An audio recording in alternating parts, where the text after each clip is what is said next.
அப்புறம் அதுக்கு வந்து நான் ஒரு பட்டை 2 கிராம்பு சோம்பு போட்டு நல்லா பிரிஞ்சி இலை போட்டு நான் வெங்காயம் மிளகா ஒரு மீடியம் சைஸ் வெங்காயம் ஒரு 4 வரமிளகா 2 தக்காளி நறுக்கி போட்டிருக்கேன், ஒரு கொத்து கருவேப்பிலை போட்டிருக்கேன். நல்லா வணங்கட்டும் பார்க்கலாம். உப்பு போட்டு அடுப்பு சிம்மில் வச்சுருக்கேன். நல்லா மசிட்டு பார்க்கலாம். தக்காளி வெங்காயமெல்லாம் நல்லா மசிஞ்சிருச்சு.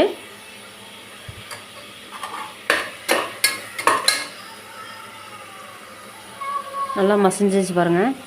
இது நம்ம காய் போட்டலாம். பீன்ஸ் ஒரு கைப்பிடி, கேரட் ஒரு கைப்பிடி எடுத்துக்கேன்.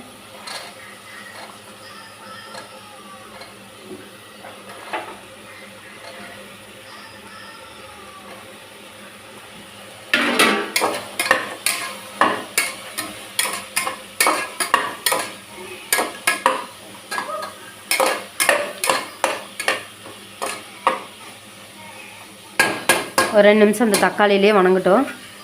இந்த தக்காளியில் நல்லா தக்காளி சாத்துலேயே வந்து நல்லா காயெல்லாம் மசிடும் பார்க்கலாம். நல்லா மசிஞ்சிருச்சு பாருங்கள். தண்ணி விட்டு எந்த அளவுக்கு இதாகுதுன்னு.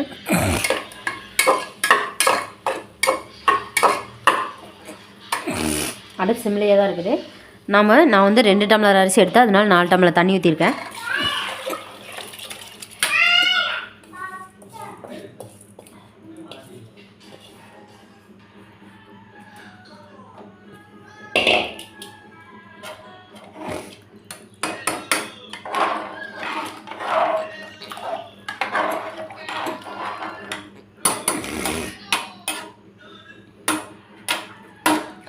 கொதி வருது பார்க்கலாம். நல்லா கொதி வருதுக்கலாம். நான் இஞ்சி பூண்டை நறுக்கி வச்சுருக்கேன்.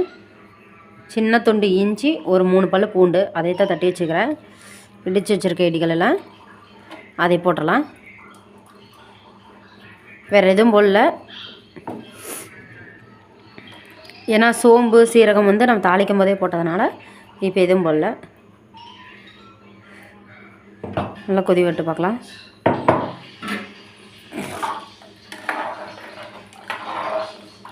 நீங்கள் சோயா பீன்ஸ் வேணுன்னா போட்டுக்கோங்க. நான் வந்து சோயா பீன்ஸ் போடல, மீன் மேக்கர் போடல, காய் மட்டும் போட்டிருக்கேன். உங்களுக்கு எந்த காய் விருப்பமோ அத்தனை என்னென்ன காய் விருப்பமோ அதெல்லாம் போட்டுக்கலாம்.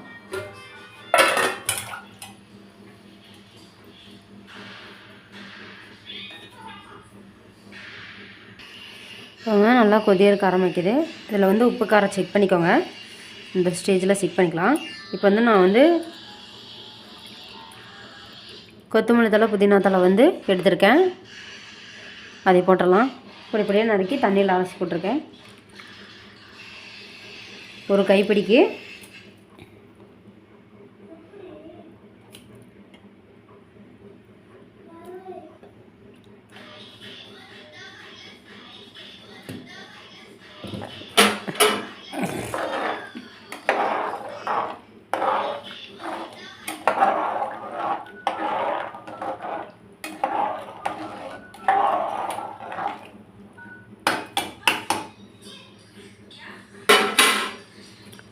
நல்லா கொதி விட்டு பார்க்கலாம்.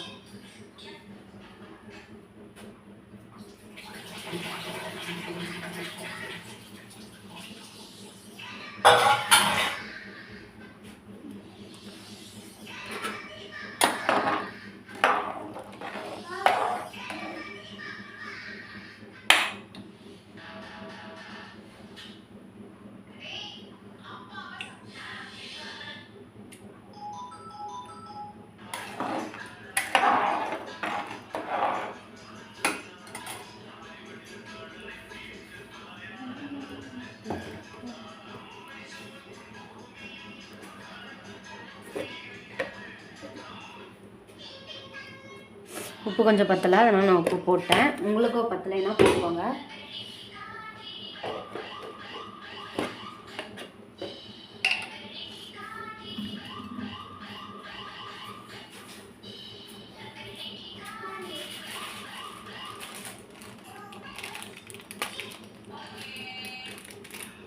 மஞ்சத்தூள் கொஞ்சம் போட்டுக்கிறேன்.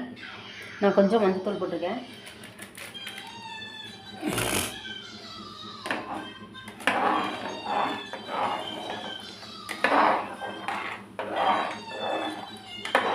ஒரு கலரி விட்டு மூடி வச்சுருங்க. உங்களுக்கு விருப்பம் இருந்தால் போடுங்க, இல்லைன்னா விட்டுருங்க மஞ்சத்தூள் போடுறத. நான் வந்து மஞ்சத்தூள் போடுறது கிருமிநாசி தானே, அதனால் நான் போட்டுக்கலான்னு சொல்லிட்டு போடுறேன். மூடி போட்டு மூடிடலாம். குக்கரை மூடி போட்டு மூடிடுறேன். ஒரு 2 விசில் விட்டு பார்க்கலாம். விசில் இறங்கிடுச்சு பாருங்க இந்த அளவுக்கு இருக்குன்னு.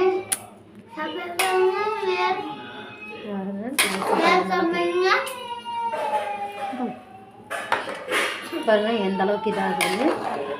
இந்த மாதிரி செஞ்சு பார்த்து எப்படின்னு சொல்லி லைக் பண்ணுங்கள், ஷேர் பண்ணுங்கள், சப்ஸ்கிரைப் பண்ணுங்கள், கூட இருக்கிற பெல் பட்டனை கிளிக் பண்ணுங்கள்.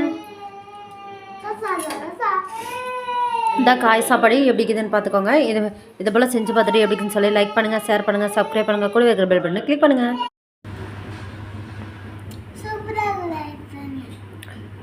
இது போல் செஞ்சு பார்த்துட்டு எப்படின்னு சொல்லி லைக் பண்ணுங்கள், ஷேர் பண்ணுங்கள், சப்ஸ்கிரைப் பண்ணுங்கள், கூட இருக்கிற பெல் பட்டனை கிளிக் பண்ணுங்கள்.